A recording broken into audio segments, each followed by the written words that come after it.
We have Allison here today. She is a 21-year-old female. Her mother is with her in her room. She has had a GI bleed and her hemoglobin is down to 7.2. The physician has ordered 2 units of packed red blood cells. Her blood type has been crossed and matched and she is A positive.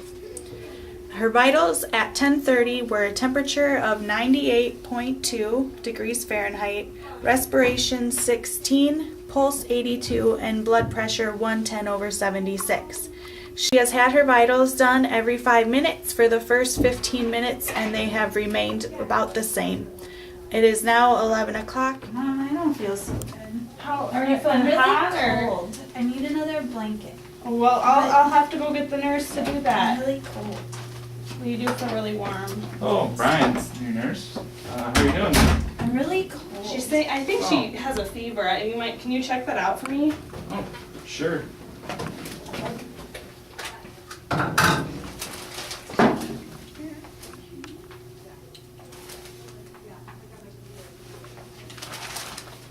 I don't know, 1.3.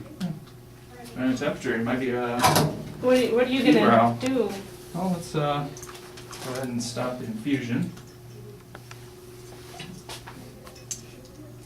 And I'm gonna take some vitals and I'll call a physician. We'll see where we go from there. Hello, Dr. Gilmore. This is Brian, the nurse at the hospital. We ordered some blood for Allison, 20-year-old female. She was stable until the blood's been running at a half hour and her temperature's gone up to 101.3. Everything else is stable. We stopped the infusion. What would you like us to do? Hi, lab's gonna be up. We're gonna draw some blood and do some tests on it. Then we're gonna give you some Tylenol to bring your temperature down, okay? Okay. To recap, the client is experiencing chills and some shaking. She had an increase of temperature by 2 degrees Fahrenheit, and we stopped the infusion and called the physician to rule out hemolytic reaction. We got labs drawn and gave Tylenol, and depending on the physician's orders, we would either restart the transfusion or send the blood back to the blood bank. Right. There are several ways to prevent a febrile reaction from occurring.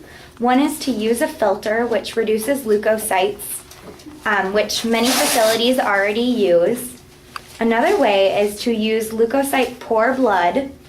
And the final way is to give Tylenol before infusing. However, with this, you need to be aware that this may mask a fever. So the mnemonic we came up with is temperature if it's above 2 degrees from baseline, and then you want to stop the infusion, and then you want to ask the physician what he wants to do and give him your focused assessment.